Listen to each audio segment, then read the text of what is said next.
commercial. He's coming playing the role of Billy Flynn during Chicago the Musical's run at the Center May 30th and 31st. Now, tickets are selling pretty fast for this, so you don't want to wait. If you haven't seen Chicago, you've got to check this out. If you have seen it, come see it again, because you know it's a great show. And, of course, it's going to be a fabulous time. Plus, Chef Leo Pantel and his great team are preparing the most amazing buffet meal. You've got to check that out on our website. Get your pre-show dinner tickets. Get your show tickets and come on out for a great night. And how do we find out more information? Very easy. Check us out online at nexusartcenter.ca. It's the very first thing you're going to see when you get to our homepage. Thanks, Stacey.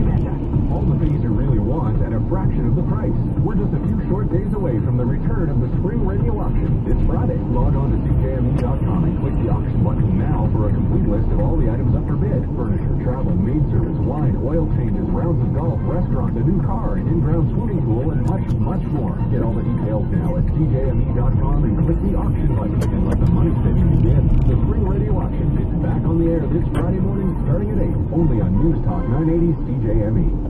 Bulk glyphosate? 6. Sunny and 2 degrees once again. Just to bring you up to date, if you're just waking up, there was a massive explosion. Whitmore Park happened about 4:30 this morning. A home is gone. On the scene this morning, CJME's Natalie Geddes.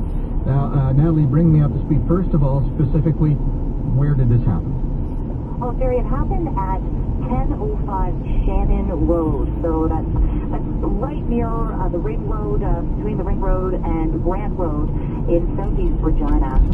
And really, this has got quite the timeline. This neighborhood has been through a lot in the last 24 hours.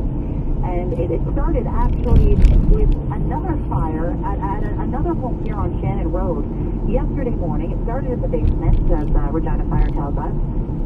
That was put under control. Then this morning at 4:30, this home that exploded was right next door.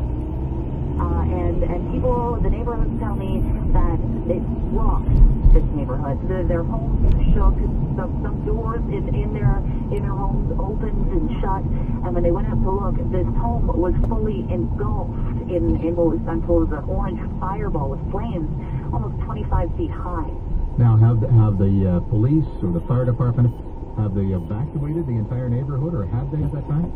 You know, they were currently evacuating about a block behind when then a third fire, this is after the explosion, then a third fire an hour later this morning, sometime around 6 o'clock, broke out a block away. So the evacuation zone has to be expanded. There are now about 60 people who are sitting in a bus just down the road. They're selling their pajamas, trying to stay warm. All right, let me make sure I understand this. We have a house that's exploded, and it's pretty well, there's nothing left there. Then there's a house next door that caught fire, and then there's another house down the street that has also caught fire. Have I got this right?